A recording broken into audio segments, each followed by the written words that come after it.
good with it, in the hood with it. Welcome back to the Collective Clips, where you already know we get it in. But before we get it in, let's hit that like and subscribe button. Ding. Put your notification bell on all, so that way you're directed in the direction of the dope content I'm kicking. And I highly appreciate all the support, man. We're going up on this channel, and it's all because of you. And for that, I can say I'm very humbled, and I'm very much so appreciative. So thank you. So I was asked a question yesterday, man. Someone got at me, and they wanted to know, about the Nazi lowriders. And I've done several videos on them in the past. The evolution of the Nazi lowriders, where they started, what the original name was, all the rumors and the questions usually get answered throughout the video. But there was a question asked that I felt that if for no other reason he wanted me to touch on, so I'm gonna answer it, man. And he wanted me to speak on, are the Nazi lowriders still functioning in the California prison system? Are they still a big threat? Are they still in existence? Do they still exist? Because from what he was hearing is they're no longer a factor. They no longer exist on the California prison yards. So here's my answer to the best of my knowledge. Again, man, I've had very minimal interactions with the Nazi lowriders.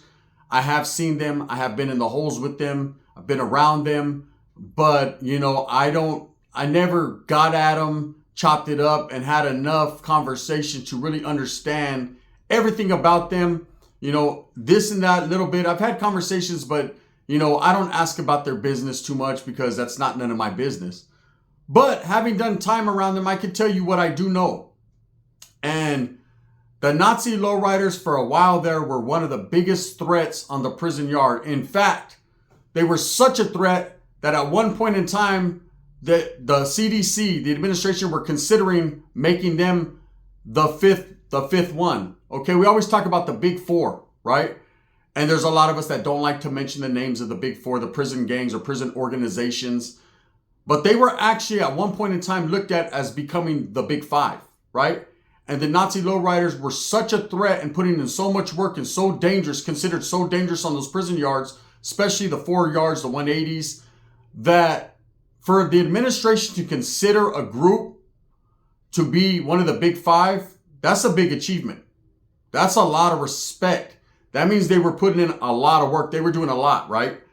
And they were, in the 90s, late 80s, I would say 90s to the 2000s, these volatiles were so dangerous, they were plucking them off the yard. They were validating them immediately. These guys would get validated right out of reception. And they had a lot of enemies on the yard. Not only were they fighting the Norteños, a lot of them would go at it with Southerners, and of course blacks, that was their opposition. But a lot of them at one point in time were going at it with one of the big four, right? The white faction. And what had happened was that the Nazi lowriders some of them decided to form a clique, a group. And it wasn't all of them. They weren't all of the same thinking, but there were those that decided they were equal to or thought they were equal to the brand, right? And they started a group, and they were in opposition of the brand. And in doing that, that means they now were taking on all the whites in every facility, because all the Woods and skinheads functioned up under this one organization. So that meant that they were going against the grain with that organization. They felt they had the numbers to succeed them, to push what the brand was pushing. And it didn't last very long. Okay, what had happened was a lot of these individuals that got caught up, that were in leadership positions within the Nazi lowriders, got validated, got slammed in the back, and they started to converse with these guys that had been around for a long time, that were part of the big four.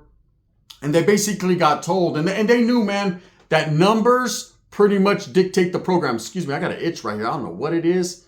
Fucked up ass deodorant, cheap ass shit at the dollar store. But look, anyway, so they went to the back and they started to converse, and they figured that it was going to be hard getting press in every single prison, because that's what's going to happen. That's what was happening. These guys were getting taken out. They were getting validated. It was all bad for them, right? Because a few try to go against the grain. And the way it works is you can be separated from that certain clique that was going against the brand, but it doesn't matter. If you're a Nazi lowrider at that time, you're going to be targeted by all groups on the yard based on the fact that, they put in work, they had a lot of adversaries, and then, they were going against their big homies. So eventually the ones that went in the back decided to strike a deal, and basically it was a thing that group was going to be ostracized and outcasted, and it would no longer be in existence. They were going to be taken out. If you were loyal to them, they were going to be taken out, and they were going to get back in line with the program, right? So, like I said, at one point in time, the NLRs were a big force to be reckoned with. They were like the equivalent of, I would say, the Tango Blast. And I only say that because the Tango Blast was an organization, or is an organization or a group that was formed in opposition to what was already going on in the Texas Department of Corrections. They were young, they were enthusiastic, they had energy, and they didn't want to conform to what the prison organization over there for the Mexicans was doing.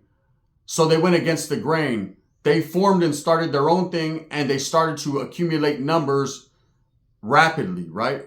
So now everybody knows that Tango Blast is the majority. They were able to achieve that, and they are now the majority in the Texas Department of Corrections. There still are some of the old cliques that were formed back in the days, but the Tangos definitely make their noise and their presence felt. They weren't blasting, they weren't lasting, and they had a lot of younger guys involved. And don't get it twisted, there's different Tangos. There's Tango Orijones, there's Tango Blast. They're different, but they did have the numbers, and they were able to recruit and gain numbers because they weren't considered at that time a prison organization. They were considered a security threat group, a disruptive group. And these are the tags and labels that CDC puts on these gangs. You have the big four, which are considered prison gangs, actual prison organizations. And then you have other people like the Bulldogs, the NLRs, the Northern Structure, other groups that are considered a threat. They're a security threat group. They're a disruptive group, right? The Bulldogs are labeled a disruptive group. It seems like all these different gangs are trying to achieve the status of to be labeled a prison organization, but I don't think it's ever going to happen. I don't think it will be allowed to happen. I don't think the CDC sees them as that, and they just don't have the power or the strength in numbers to achieve that. But the Nazi lowriders were at one point in time thick on the yard. They were dangerous. They are dangerous. As far as the existence of them, it's changed. They are no longer have the power that they once had, but they are still present in the system. Okay, a lot of the NLRs in them times were putting in a lot of work. They were involved. At one point in time, they were considered the foot soldiers of the brand. So they were the ones out there making the moves. They were the extension. They were the ears, the eyes, the arms of the guys that were slammed back in the dungeons in Pelican Bay and Corcoran and all the different shoes. These guys were the ones out there making moves. Again, when you are doing that, when that is happening, there are guys that don't like to listen to other grown men tell them what to do. So they started to go against the grain. And of course, that's not going to work in California. I seen a video that Dubs did, and we're going to get right back to the subject, where he was talking about Texas, right? And he was talking about, the Tangos and the Texas Syndicate, and how the syndicate was formed in California, which is truth. There was a few guys from Texas that went to the back and decided, that they didn't want to function up under the California directives and politics. They didn't want to involve themselves in the two Mexican organizations that were already formed. So they started their own thing. Now, most of these guys were slammed in the back. Okay. Some of them did make it out to the yard. And there was a faction of them that did function with the Southern Mexicans, and there was a faction that did function with the Northern Mexicans. That's a fact. That's a fact, right?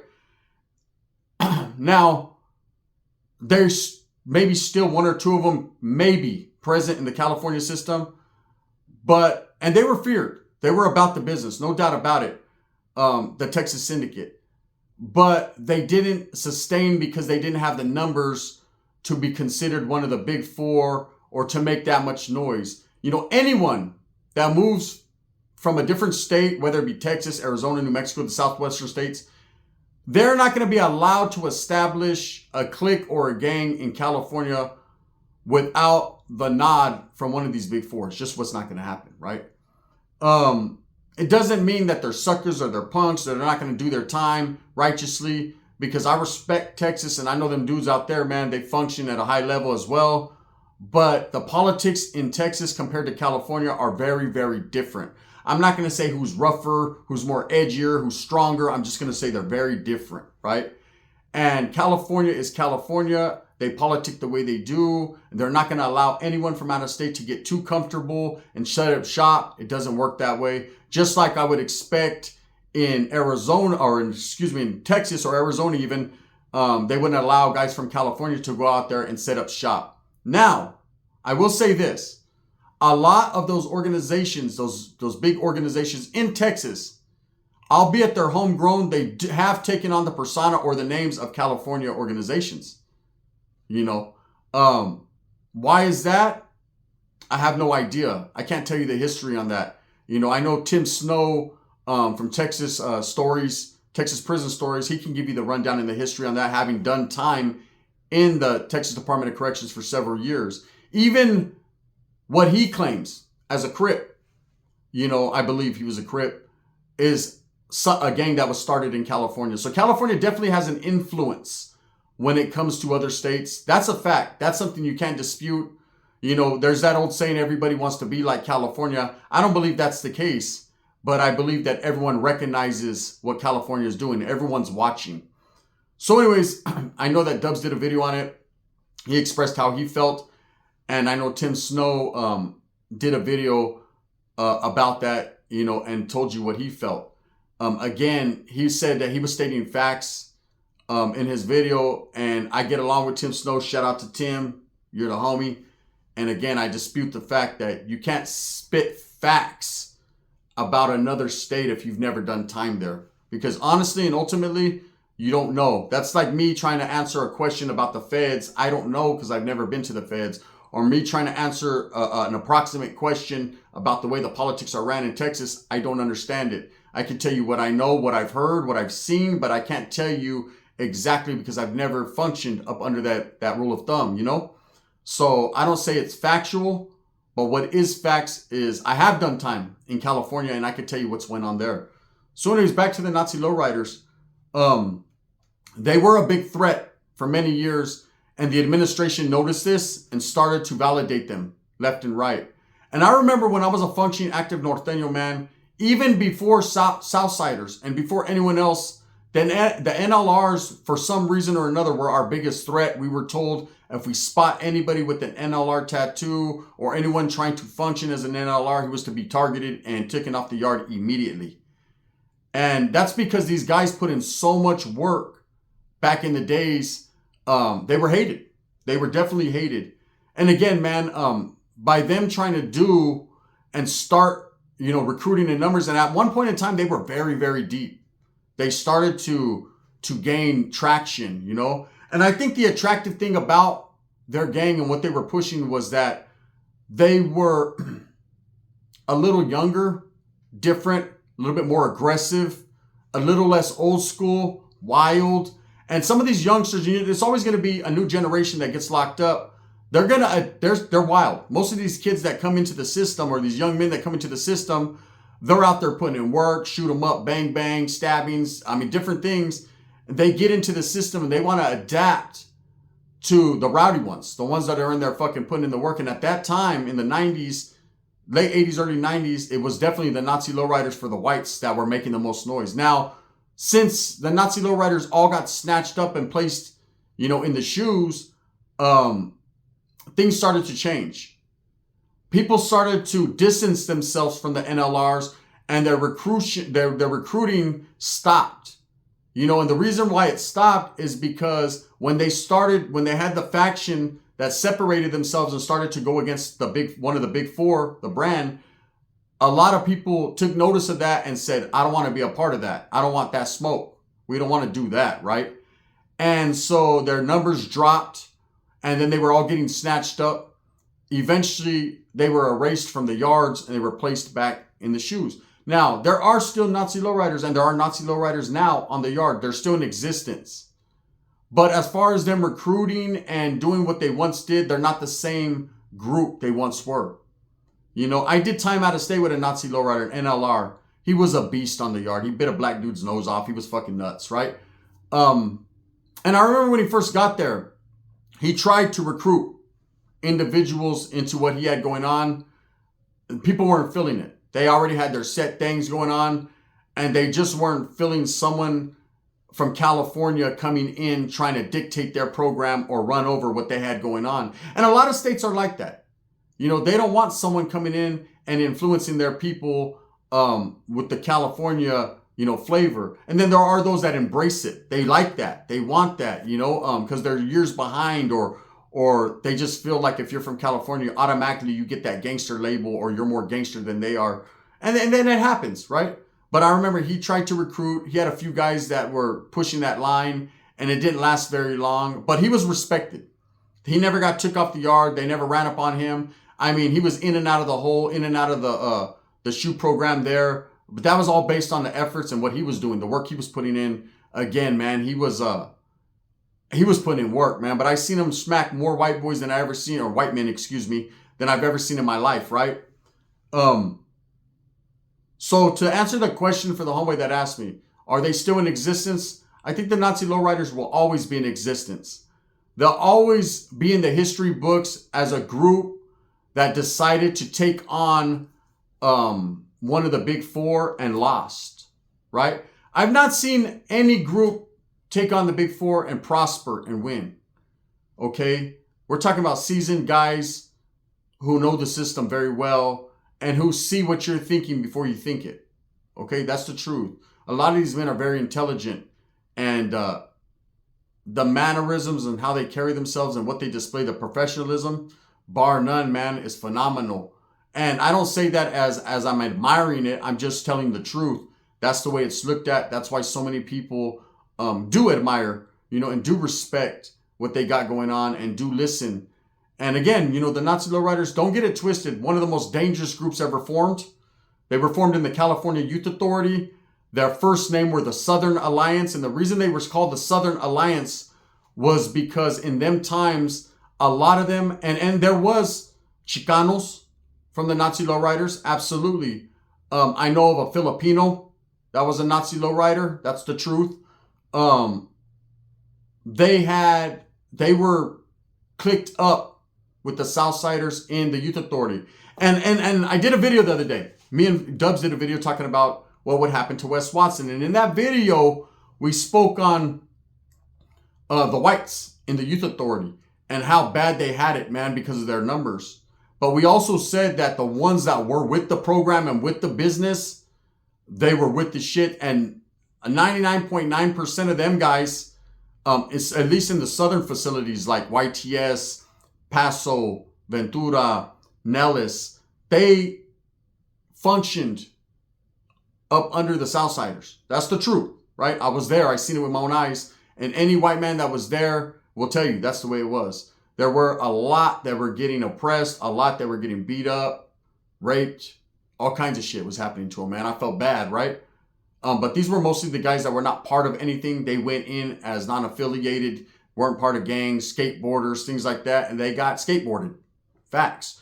The ones that did come in already pushing that line of a wood or white, part of a gang, a skinhead gang, they usually were about the business and got in with the Southerners. So that's always how it was been in the Youth Authority. So when this gang started in the Youth Authority, because that's where Nazi lowriders started, they called themselves the Southern Alliance because they were whites that were with the South. They were aligned with them, hence the name Southern Alliance, right?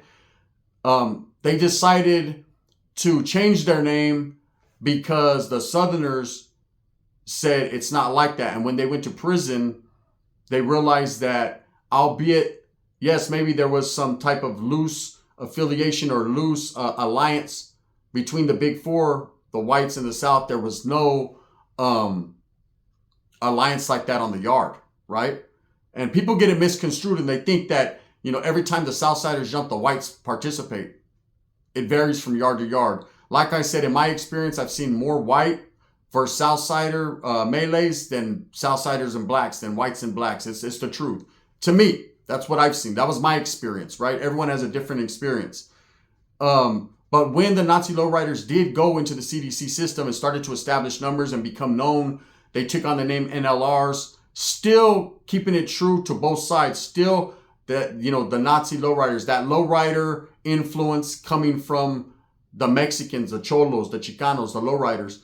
So, you know, they did keep that name. They kept some type of, I guess, remnant of what they first once were, the group that they formed and why they formed. And then they started to make noise and they started to be vicious. But this is what happens in the California Department of Corrections. When you become too vicious and you start standing out on your own, that shit gets shut down fast. Either the administration will do it or the powers that may be will do it, because there's no way you're going to come in and make so much noise as to gain the attention or take the attention or the notoriety off those that have been earning it for years. And, you know, I have not a bad thing to say about Nazi lowriders. I've never had no interaction as far as getting off with them or anything like that. Again, when I was active, they were a targeted group. That's a fact. But you never seen them. They were always locked. You know, they always got validated right off the bus. I remember a couple of them, and I've told stories, did make it to the yards and they got off. I just told a story the other day, man, how they got off on an individual, right? That's just, you know, our individuals. That's just how they got down. They got into it with the Sucker Freeze. That's how it was. And that Sucker Freeze was, of course, a dropout gang that was formed from northern dropouts, man. And these guys caught them. They stomped and stabbed one out, right? Now, is their existence gone in the system? No. You know, and with this end of hostilities, that means everybody that was validated and everyone that was in the back is no longer in the back. Everyone got put on yards. So obviously that also means all these Nazi lowriders that were once validated and slammed for indeterminate shoes are now on the yards. Okay? Does that mean they're going to decide to come together and start recruiting again? I think that's pretty much done. I think they understand that if that was to happen, they would be eradicated from the yard again. Again, these guys are not suckers, man. They're not chumps. They're very, very highly skilled, dangerous individuals in prison. And, you know, the mystique and the aura of the Nazi lowriders and people that don't know about them, that hear about them, always ask me questions. Hey, you know, how dangerous were they? Very. You know, did they put in a lot of work? A whole lot. Were they considered, you know, do you think, a question that was asked me, do you think they could have achieved status as one of the, make the big five? I don't know.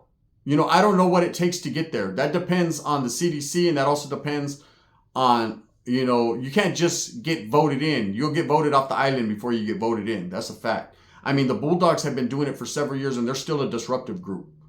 You know, but the Nazi lowriders, there are some still on the yard. You know, now because of the end of hostilities, they are on those actual GP yards. I remember, you know, seeing a dude on the streets with a big old NLR blasted on his neck. He was from Orange County. And I ran into him. We chopped it up. He was on Scante. He was on a good one. And at one point in time, he was telling me stories about he was a hitter and this. And I believed him.